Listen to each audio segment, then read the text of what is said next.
பாரதிய ஜனதாவின் முன்னாள் தலைவர் அண்ணாமலை அக்கட்சியிலிருந்து வெளியேறியிருக்கிறார். டெல்லியில் பாரதிய ஜனதா தலைவர் நிதின் நபினை சந்தித்து விலகல் கடிதம் கொடுத்திருக்கிறார். அடுத்து அமித்ஷாவையும் சந்தித்து விஷயத்தை சொல்லியிருக்கிறார்.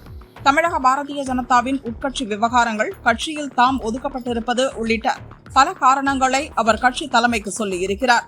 எந்த சர்ச்சைக்கும் இடம் கொடுக்காமல் கைகுலுக்கி சுமூகமாக பிரிந்து செல்ல விரும்புவதையும் தலைமைக்கு கூறியுள்ளார். அண்ணாமலையின் முடிவை பரிசீலிக்க கட்சி தலைமை சிறிது அவகாசம் கேட்டிருப்பதால் நாளை வரை அவர் டெல்லியில் தங்கியிருப்பார் என தெரிகிறது. பாரதிய ஜனதாவில் அண்ணாமலையை தக்க வைக்க தலைமை முயற்சிப்பதாக தெரிகிறது. எனினும் எடுத்த முடிவில் அவர் பின்வாங்கப் போவதாக இல்லை. பாரதிய ஜனதாவில் தமக்கு இனி எதிர்காலம் இருப்பதாக அண்ணாமலை கருதவில்லை. அதனால் அரசியலில் சொந்த பாதையில் பயணிக்க முடிவெடுத்திருக்கிறார். தமிழக அரசியலில் துடிப்பாக செயல்பட்ட அண்ணாமலை முதலில் பெரிய அளவில் ஒரு இயக்கத்தை தொடங்க இருக்கிறார். இதன் மூலம் ஒத்த எண்ணம் கொண்ட நபர்களை ஒருங்கிணைத்து வலுவான தன்னார்வ நெட்வொர்க்கை உருவாக்கி பின்னர் அதை கட்சியாக மாற்றவும் திட்டமிட்டிருக்கிறார். ஏற்கனவே அவர் நடத்தி வரும் வி தி லீடர்ஸ் என்ற தன்னார்வ அமைப்புதான் இதற்கு அடிப்படையாக அமையப்போகிறது.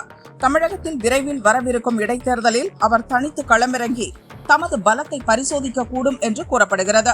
IPS அதிகாரியான அண்ணாமலை 2011 காவல்துறை அதிகாரியானார். பெங்களூருவில் துணை கமிஷனராகவும் இருந்தார். 2019 IPS பதவியை ராஜினாமா செய்தார்.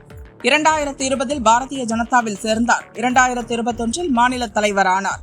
2025 வரை அந்த பதவியில் இருந்தார். திராவிட கட்சிகளின் ஆதிக்கத்துக்கு மத்தியில் தீவிர பிரச்சாரங்கள், களப்பயணங்கள் மூலமாக அதிரடி நடவடிக்கைகள் மூலம் பாரதிய ஜனதாவின் செல்வாக்கை கணிசமாக உயர்த்தினார்.